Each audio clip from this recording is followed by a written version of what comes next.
Lao mayam amazing Bible prophecy minisna taran oksari nasi lakot chalibot someone asigi title di Pakhon Chatpa Paul ki Punsi Wari masi akoi subscriber amna magi maram Punsi Wari ki maram delibi habi matung aina someone asi lakot sabne ahan made akoi show da patana tawse sargada leiba yam show bathogla ne be pai show nahan khandok kraba Pakhon Chatpa Paul Maramda Naki Sasta da Bible da Haram by Kimatuna Maki Punsi Wari akang Punsi Wari edo Aina Karana Nakadori Masidana board Nabu Maki Punsi Wari Estegi Tambay Abakam Mukana Tambang Manbu Equation Makuna Naki the more of auction of Pungamba Pava Paul Pamaya the Panipi have the land of Henry hoping the Pogna that sing view Prophet Jesu Christ in the Column Amen. Now soon Paul gi asikimati Bible yamne iba Pakhon Chatpa mi amagi Punsi Wari pungai amata liba haibase thoktabani adubu yaribam khaina wari je samna lijage yaribam khai teaching ase ai parwai darkali ba du khaktang ai pajage na khoina screen da phajana yingbiwana aina hajari ekhoi marking Nganlingeigi Punsi Wari yengmnasi maki pono phonlamdam ase Kona Tarsus, Kona Cilicia, have a Hujina modern Turkey, Hujic Turkey had a lam asi among the Cilicia colony, Cilicia colony, Hariba Sigi, a sobasar Tarsus Hibum Masida Mahapoki, Mahaki, a singba, a hanba mami as a Saul colony. As in Nakona, text X22 with trader Mana, Maki, testimony Saki Piva Matanda, Haikibini colony. Aduga mahakse tribe che Benjamin tribe tegini mahang masaje Pharisee nipan ni shubada circumcised toba aduga nupani aduga ngasai Gamaliel hariba makogi dharma gi mamin chalaba oza adugi makhada mahakse Pharisee ama oina mahakse training tanguna tamlakpa aduga nupani aduga mahakna leiriba lam ase roman gi makhada roman gi makogi citizenship oiba Habiti Roman Praja Amani Bamase. Smite Uduna Horokpa Mi Amani Aduga Mahakse Mahana Hanba Smaina Tame Tama Matunda Mahak Aduna Jihudi Singi Makogi Jihudi Singi Wanja Tangi Maramdo Makogi Sanabi Festival as in Old Testament Wari Sing as a Mak Patana Kani Parambi Parisiama Ubana Parisiama Ubahapsi Yana Ilailani have or panati, Dugma do Kang Kangabamatun, Adugi Matunda Mahakse, Mahana Kanbaze, Yehudi Dharma, Makogi, Pai pushing the Salamba Dharma, Abraham, Salamba Dharma se, Masino, why saying money? Aduga Pravi Shukristana, Sandoli Dharma, Adugumaki Sabokin the Sandoli Dharma, Sida Arambani, Adana, Mahanazo Arankubam Habs, Yehudi Singi Tapiba, Abraham Matun. Makogi ceremony gi losing ngakpa dugu makogi wanja thanji ngakpa gi matung arang kupam ase phangi hena ma khan baneba aduna jihudi Prabhu Jesu Christ gi matung ba misingbu hatpa tuppa onai base masi thoroga man arang kupam phangani khan bani adugi tamang mahana Christian sing asibu onai ba hatpa gi thabak se mahak tawrameba masi gi nakhona x ki Pakhon Chatpa sing thabak ki Nipan gi ahumda na khoni ngo matanda mahana yumjum dan sanglaga nupan nu patient sing thologa kaisum sangda piba onai ba aduga mokhu haran bagi thabak se thaw sumaina sathaduna leiramme ba mahakse dumaina aduga haidiba matam sida Prabhu Jesu Christ gi sebo Stephen je mokhoina pharame phara kanda mahaktu Han Yagi the Maya Mamma the Putoko Matanda, Ek chapter 7 the Napani and the Kangani, Stephen Maki Saki the Pibane. Maki Wari Kudimakto, Man Howari, Wari Mokoyi Puns, Abraham the Gila, Kamaito the Prabhu Sukis the Kanai Sage the Pokin of Karigi the Monaki Navi Warido, Mana Suka in a man lead ever. Adu marked it when a company in a man, Harry Sindo, Mahak Pon Sutarami. Adu Tara Matunda. Mana Wari Mana Aroi the Mahana, Yankapamatan Prabhu Jesu Ipa Shogi Tam Nakana Lepton and Ibu Hematan Mana, Ishobu Tina Nanga, then Mark Mayana Makunum Tabi. ꯑꯗꯨ ꯃꯇꯝꯗ ꯁ꯭ꯇꯦꯐꯦꯟꯅ ꯃꯈꯣꯏꯒꯤꯗꯃꯛ ꯄ꯭ꯔꯚꯨ ꯌꯦꯁꯨ ꯈ꯭ꯔꯤꯁꯇꯅ ꯃꯍꯥꯛꯄꯨ ꯍꯥꯠꯄ ꯃꯤꯁꯤꯡꯒꯤꯗꯃꯛ ꯀ꯭ꯔꯣꯁꯇ ꯄ꯭ꯔꯊꯅꯥ ꯇꯧꯈꯤꯕꯗꯣ ꯑꯗꯨꯒꯨꯝꯅ ꯁ꯭ꯇꯦꯐꯦꯟꯅꯁꯨ ꯃꯍꯥꯛꯄꯨ ꯅꯨꯡꯅ ꯊꯥꯔꯤꯕ ꯃꯤꯁꯤꯡ ꯑꯗꯨꯒꯤꯗꯃꯛ ꯏꯄꯥ ꯃꯈꯣꯏ ꯈꯪꯗꯗꯅ ꯇꯧꯔꯤꯅꯤ ꯉꯥꯛꯄꯤꯌꯨ ꯍꯥꯏꯅ ꯃꯍꯥꯛꯅ ꯄ꯭ꯔꯊꯅꯥ ꯇꯧꯋꯦꯕ ꯑꯗꯨ ꯃꯇꯝꯗ ꯄꯣꯜꯒꯤ ꯄꯨꯛꯅꯤꯡ ꯍꯣꯡꯕꯁꯦ ꯍꯧꯔꯦꯕ ꯃꯥꯅ ꯈꯟꯕꯗꯤ ꯃꯍꯥꯛꯅ ꯈ꯭ꯔꯤꯁꯇꯥꯟꯁꯤꯡꯕꯨ ꯄ꯭ꯔꯚꯨ ꯌꯤꯁꯨ ꯈ꯭ꯔꯤꯁꯇꯒꯤ ꯃꯇꯨꯡ ꯏꯟꯕ ꯃꯤꯁꯤꯡꯁꯦ ꯍꯥꯠꯂꯒ ꯃꯍꯥꯛꯅ ꯑꯐꯕ ꯊꯕꯛ ꯇꯧꯋꯦꯅ ꯈꯟꯕꯅꯤ ꯑꯗꯨꯕꯨ ꯃꯍꯥꯛꯅ ꯇꯧꯔꯤꯕ ꯊꯕꯛ ꯏꯁꯣꯔꯒꯤ ꯊꯕꯛ ꯇꯧꯔꯤ ꯍꯥꯏꯕꯗꯨꯒ ꯄ꯭ꯔꯚꯨ ꯌꯤꯁꯨ ꯈ꯭ꯔꯤꯁꯇꯒꯤ ꯁꯦꯕꯣꯛ ꯑꯃꯅ ꯃꯍꯥꯛꯄꯨ ꯅꯨꯡꯅ ꯊꯥꯕ ꯃꯇꯝꯗ ꯃꯍꯥꯛꯄꯨ ꯊꯥꯔꯤꯕ ꯃꯤꯁꯤꯡꯒꯤꯗꯃꯛ ꯄ꯭ꯔꯊꯅꯥ ꯇꯧꯕ ꯑꯁꯨꯛꯀꯤ ꯃꯇꯤꯛ ꯉꯥꯛꯄꯤ ꯍꯩꯕ ꯅꯨꯡꯁꯤꯕ ꯑꯗꯨꯒꯨꯝꯕ ꯂꯝꯆꯠꯇ ꯎꯕ ꯃꯇꯝꯗ ꯃꯍꯥꯛꯀꯤ ꯊꯃꯣꯏꯗ ꯊꯨꯛ ꯂꯥꯎꯕ ꯑꯃꯗꯤ ꯐꯥꯎꯏ ꯑꯗꯨ ꯐꯥꯎꯔꯁꯨ ꯑꯗꯨꯅ ꯄꯨꯛꯅꯤꯡ ꯍꯣꯡꯕꯗꯤ ꯉꯝꯗꯦ ꯑꯗꯨꯗꯒꯤ ꯃꯥꯅ ꯃꯊꯪꯗ ꯀꯔꯤ ꯇꯧꯏ ꯃꯥꯅ ꯈ꯭ꯔꯤꯁꯇꯥꯟꯁꯤꯡꯕꯨ ꯑꯣꯠꯄ ꯅꯩꯅꯕꯒꯤꯗꯃꯛ ꯃꯈꯣꯏꯅ ꯍꯥꯏ ꯄ꯭ꯔꯤꯁꯀꯤ ꯃꯅꯥꯛꯇ ꯆꯠꯂꯒ ꯆꯤꯊꯤ ꯃꯉꯣꯟꯗꯒꯤ ꯑꯌꯥꯕ ꯂꯧꯔꯒ ꯗꯃꯥꯁꯀꯁ ꯁꯤꯔꯤꯌꯥꯒꯤ ꯗꯃꯥꯁꯀꯁ ꯇꯥꯟꯅ ꯆꯠꯂꯒ ꯃꯗꯨꯗ ꯂꯩꯕ ꯈ꯭ꯔꯤꯁꯇꯥꯟꯁꯤꯡꯗꯨꯕꯨ ꯐꯥꯔꯒ ꯄꯨꯅꯕ ꯃꯥꯒꯤ ꯑꯌꯥꯕ ꯂꯧꯔꯦ ꯂꯧꯔꯕ ꯃꯇꯨꯡꯗ ꯃꯍꯥꯛꯅ ꯂꯝꯕꯤꯗ ꯂꯥꯛꯄ ꯍꯧꯈ꯭ꯔꯦꯕ ꯂꯝꯕꯤꯗ ꯂꯥꯛꯄ ꯃꯇꯝꯗ ꯃꯉꯣꯟꯗ ꯑꯇꯤꯌꯥꯗ ꯗꯔꯁꯟ ꯑꯃ ꯚꯤꯖꯟ ꯑꯃ ꯃꯥ ꯎꯕ ꯐꯪꯂꯝꯃꯦ ꯂꯥꯡꯇ꯭ꯔꯤꯛ ꯂꯪꯕ ꯃꯉꯥꯜ ꯑꯃ ꯃꯥꯅ ꯎꯔꯝꯃꯤ ꯑꯗꯨ ꯎꯕ ꯃꯇꯝꯗ ꯃꯉꯣꯟꯗ ꯍꯥꯏꯔꯝꯃꯦ ꯁꯣꯜ ꯁꯣꯜ ꯅꯍꯥꯛꯅ ꯑꯩꯕꯨ ꯑꯣꯠꯅꯩꯔꯤꯕ ꯀꯔꯤꯒꯤꯅꯣ ꯍꯥꯏꯅ ꯃꯥꯅ ꯍꯜꯂꯝꯃꯦ ꯑꯗꯨ ꯃꯇꯝꯗ ꯃꯥꯅ ꯄꯥꯈꯨꯝ ꯈꯨꯝꯕꯅꯤ ꯃꯥꯅꯀꯣ ꯄꯥꯈꯨꯝ ꯈꯨꯝꯅꯤ ꯃꯥꯅ ꯄꯥꯈꯨꯝ ꯈꯨꯝꯕꯅꯦꯕ ꯄ꯭ꯔꯚꯨ ꯑꯩ ꯅꯪꯒꯤꯗꯃꯛ ꯀꯔꯤ ꯇꯧꯖꯧ ꯍꯥꯏꯕꯅꯣ ꯑꯗꯨꯒ ꯄ꯭ꯔꯚꯨ ꯌꯤꯁꯨ ꯈ꯭ꯔꯤꯁꯇꯅ ꯅꯪꯅ ꯅꯪꯒꯤ ꯅꯈꯣꯡꯅ ꯇꯤꯡꯈꯪꯗ ꯀꯥꯎꯅꯕ ꯍꯣꯠꯅꯕꯗꯣ ꯃꯗꯨ ꯑꯋꯥꯕ ꯑꯣꯏꯒꯅꯤ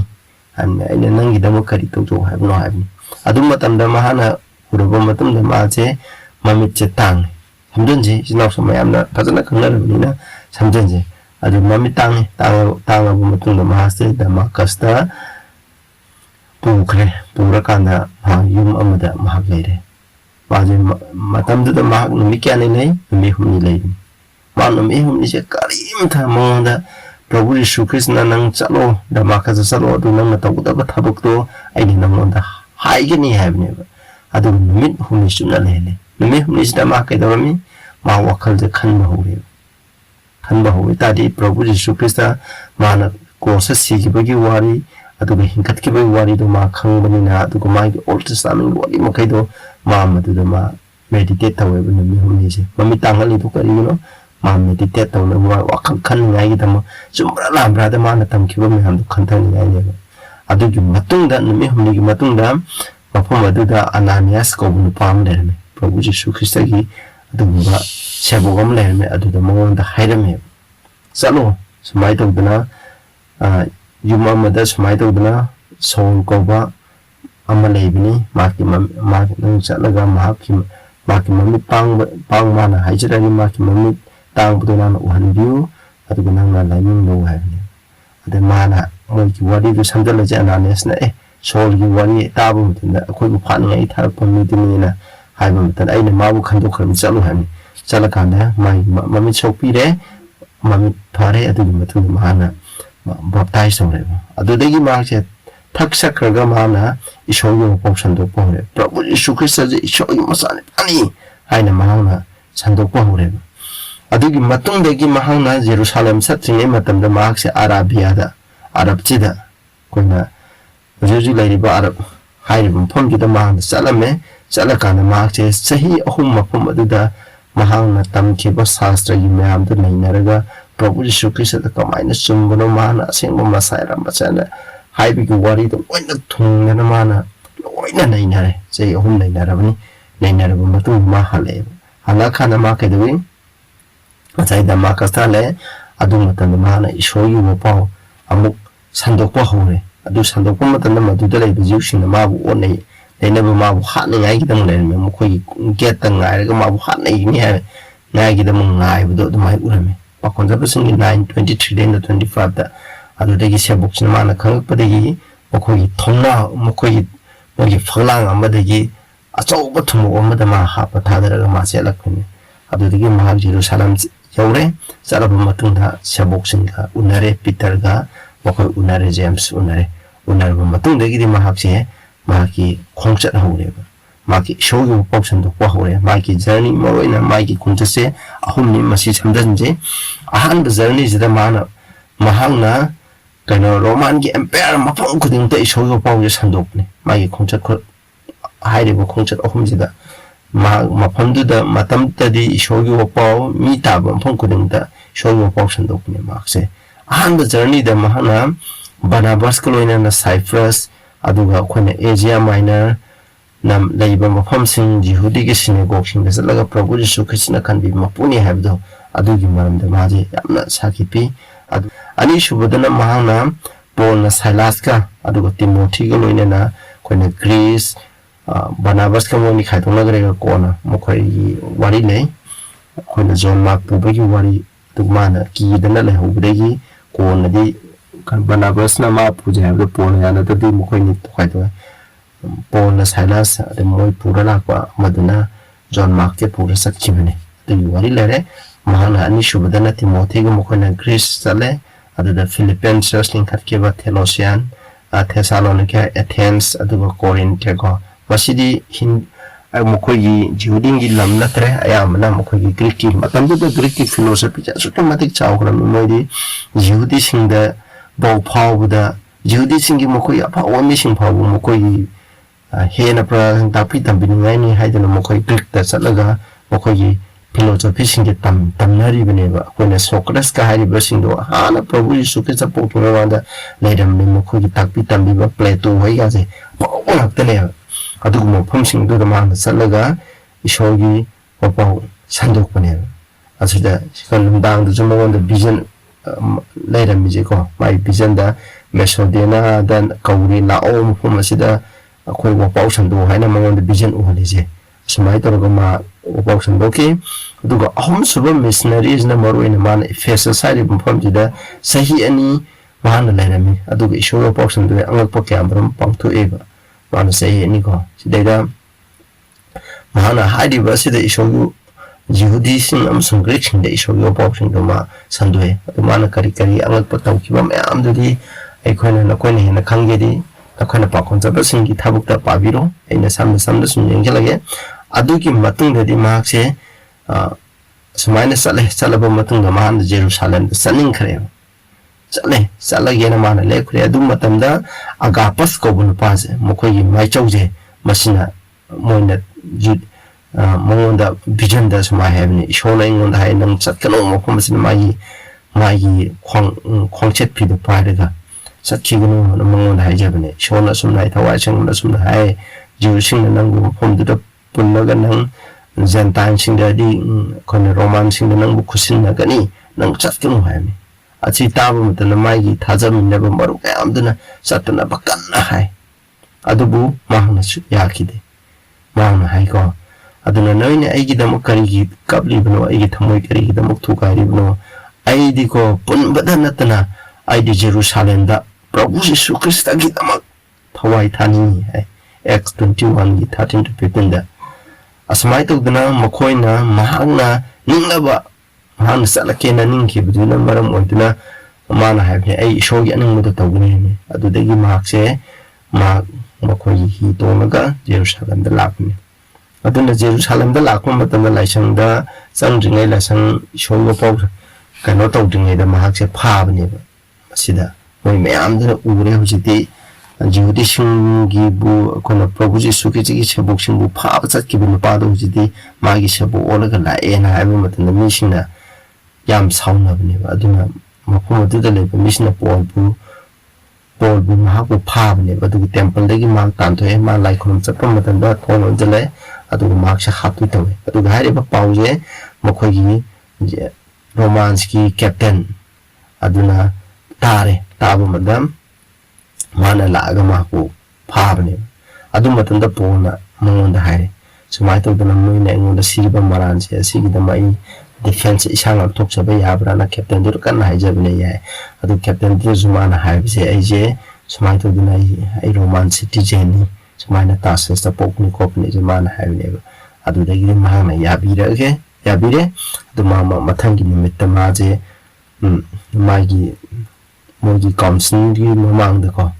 mai wangang mane adu mathang da han bani ko sina 23 gi 1 to 3 da ma na mokhoi council adu gi mamang da moi jiwi singi council du gi mamang da mana fazna mana wangang mane waroina mafam matam da purohit Ananias haiba purohit mokokse masu yaurame adu mana wangang bom tuna Ananias na hamne haibun pato masinda thajalu hamne adu matanda pona hamne nang purohit ama oibida nang na adumaina lugi matuna aibu adumaina wayan ba aduna nangji purohit ama oibida mang matik chade ana sumaina haibni adudagi makoina polbu hatningai gidama polbu adumaina irang saklako matanda makoi marakta sadu sing yaubni aduna mana prabuna hingat pathaja daba leibni adugi maram da haijalubadagi makoi khanabadagi maje sumaina tawkhre adudagi khantongnagré adugi mathangda amu makoina jihudigi mi nifulako makoina wasak magi makada makoi pullaga pol hatribo enda sabju thoina adumaina wasak laga leibne sumaina leiraga makoigi purohisin da haibne ko ma hatribo daigini aduna nangna haibse mathangi nimita kaunsinda puro hayo lakpugi lamida ko ma bu soidan hatkini haibne adu hairiba pawje magi masigi masanu pana khangba du ding monda pawta di pona mo dami mo koktu da dumai haibne smai ta budegi matudegi ma pu kanbire adudegi mo hairiba matamje da mo khogi governor Roman gi governor Felix la ku matamda masai numani matunda Ananias na lae mo khogi ahlamani mo khogi wangang bai batta to les ka punna la kana smai magi maramda maran sibu ko pa myama matawi adom chandanje ko adana hairiba no padina ko election mang tuna bonda bani company kana adu mo myama ma haibne adu matan moina habji ko gi matuna makse ko Jerusalem da puraga wayan jege ana kana haibne puraga di haturi adu dagi pona haibne the Festus na bunga governor oibne adu matan mana habje Festus mana apita buje ID makogi mawanda tubigino adu mota ID rom da chachagena asmaina mana apil da hune aduga moini hairi buje king Agrippa mana Hebrew gi ningthang Jewish gi ningthang aduga Festus na governor ni makoini je nabu matam tanda aduga makoini gi mawanda pol de gi kari mana kari hari gi abdu mawa taninge adu mana moina maram da tai adu pol na suma masagi mathukchan ngai gi dam hai matam ma gi wari khudum mana kamai to Pharisee oira ko gi wari mana suma pun hom gi wari oina mana liba matam sida masagi Festus nami pol na gi yamna lai hamanda nang gi angau bo oire hamne mana angau bo oire ana suma ni hai bine adu si samjenji adu matanda king sum ngang ko matanda angau bu na teko na mana hai adu matanda mana king Agrippa de mana ta matanda mana hai ne Agrippa nang mai choksin hairam du thajabra hamne mai choksin hairam bodi mai to duna mai chow wa kan bi mo pu Jesu Christ la kan ne zloin hairam ne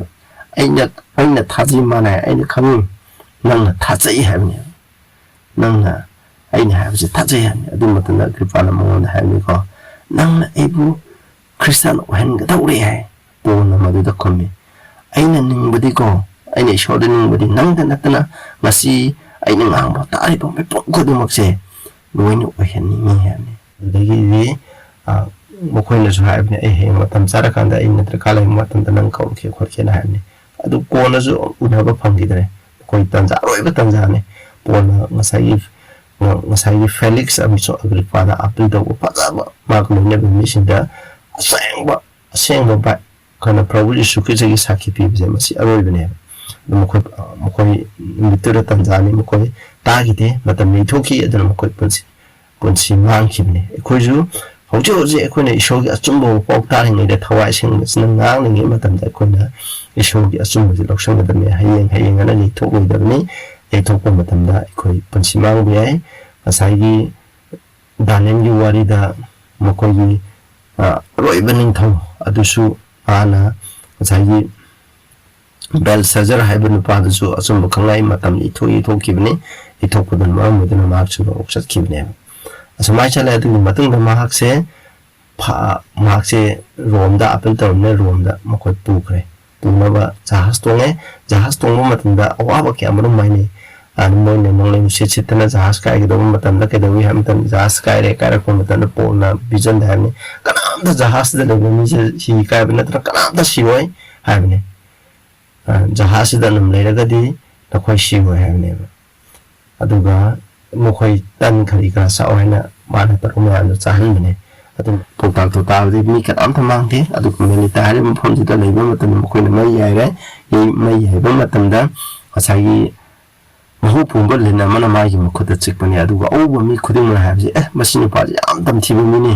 मा सोयदना माजे फत्तब थबक तौनि मा सोयदना सिरने हाने अदु लेन चिकपो मतंदा सिबिदबा मतंदा मखोगी पुंगलो होंगे अदु मतंदा मखोय ma'am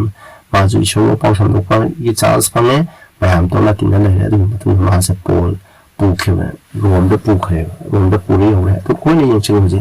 पोलना प्रभु यीशु Christ की दमक आगे मते अवाब खान खेबजे 2 Corinthians 11:23-25 तना खोय येंगदि खांगनि सिदा हाजे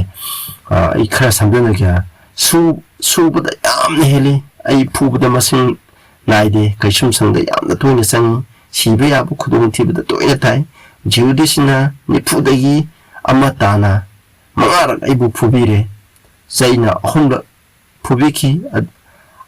अमुरक अइबु मुंगना थाबिखी ही कायबदा अहमलक यावखी अइना समुद्र इसिंग अहिंग अमदा नुथिल अमा लेनखी समुद्रदा अहिंग अमा नुथिल अमा लेनखी हेजे अइना सा वारी पे काउथोमनि नाजो इशो पाउसन दोक्सोप मतन नुंगना तारा सिरेन तममनि जुदिचिना अदुबु इशोना माजे तगनदगी वारीनि 26 ता जाजे तोइने लंगफाइ चलामी अइना तुरेंदा खुदोंग थिबा उरा अमसिंगी खुदोंग थिबा माना एक्स पाखोन जाबसिंग माइ मसिगी वारी जे लोइन दीदबो वाने निरम नगति याम सांगनी इरे बाकी मिसिंगी खुदोंग थिबा अतोप जासिंगी खुदोंग थिबा सारदा खुदोंग थिबा लमहांग द खुदोंग थिबा समुद्र द खुदोंग थिबा चुमदबे इसिनाउसिंगी खुदोंग थिबा नंकी सुनोंबा अमसुंग अवाब खांगबदा अहिंग क्या तुम फंगदबा लांबा अमसुंग खौरांगबदा तोइना चरा हेनबा निंथम थादा अमसुंग फी wat pada tarami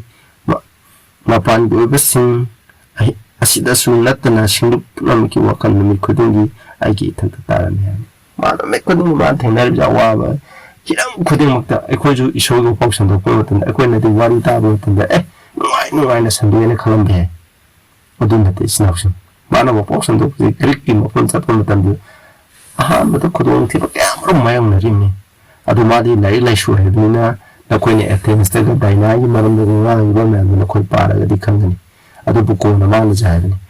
argument tawga ma bu mai thiba pi bu ma kana sleti loin khangmani na adu mana argument sina karimta mi je joy to gumamdi koina mi bu christian asumbu na mi ta pusan gi hai tar ga di shogi nung siba prabhu yesu kristina ikoi gi dam sibi ba cross ta prabhu na ikoi gi dam cross sibi ba se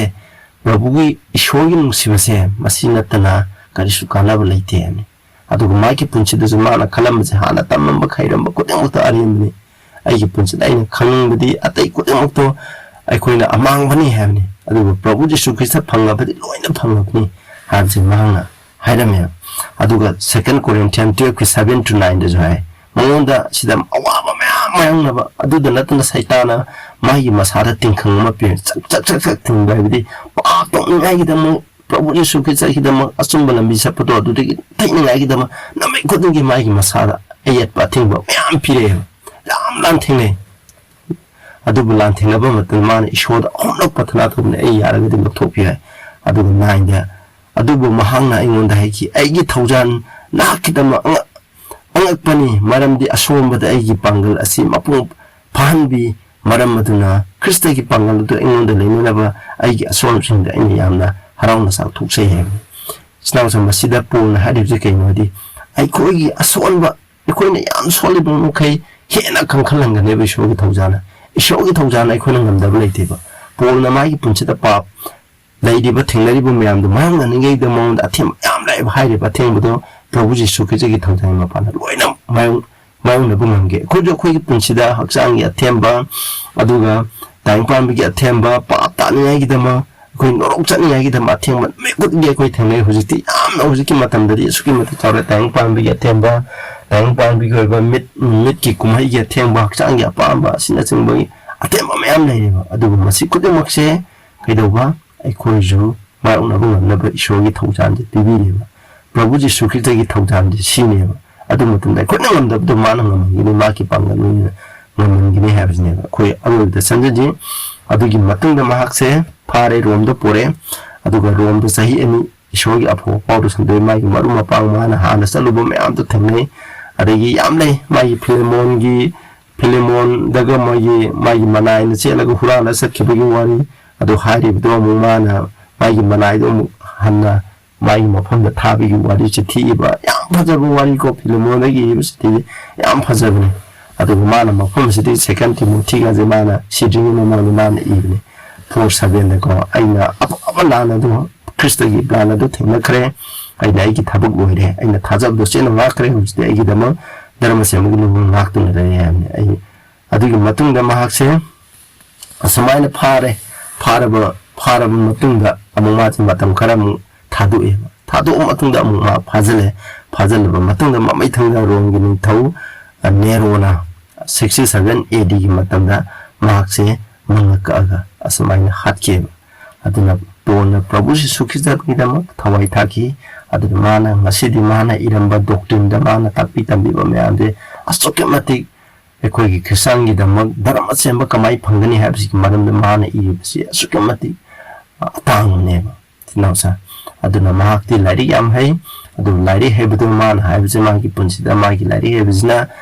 ꯀꯔꯤꯝꯇ ꯀꯥꯟꯅꯕ ꯑꯣꯏꯗꯦ ꯍꯥꯏꯕꯁꯦ ꯃꯥꯅ ꯃꯔꯩ ꯇꯧꯔꯒ ꯃꯤ Christian ꯄꯨꯁꯤꯟꯅꯤꯡꯉꯥꯏ ꯌꯥꯝꯅ ꯍꯣꯠꯅꯕ ꯃꯇꯝꯗ ꯃꯥ ꯀꯔꯤꯁꯨ ꯀꯥꯟꯅꯈꯤꯗꯦꯕ ꯑꯗꯨꯕꯨ ꯈ꯭ꯋꯥꯏꯗꯒꯤ ꯃꯥꯅ ꯑꯩꯈꯣꯏꯗ ꯄꯤꯕ ꯑꯁꯦꯡꯕ ꯁꯥꯈꯤꯗꯤ ꯀꯔꯤꯅꯣ ꯄ꯭ꯔꯚꯨꯒꯤ ꯅꯨꯡꯁꯤꯕ ꯃꯤꯁꯤꯡ ꯑꯁꯦ ꯄ꯭ꯔꯚꯨꯒꯤ ꯅꯨꯡꯁꯤꯕ ꯄ꯭ꯔꯚꯨꯅ ꯑꯩꯈꯣꯏꯒꯤꯗꯃꯛ ꯀ꯭ꯔꯣꯁꯇ ꯑꯁꯨꯛꯀꯤ ꯃꯇꯤꯛ ꯅꯨꯡꯁꯤꯕ ꯎꯠꯄꯤꯈꯤꯕꯁꯦ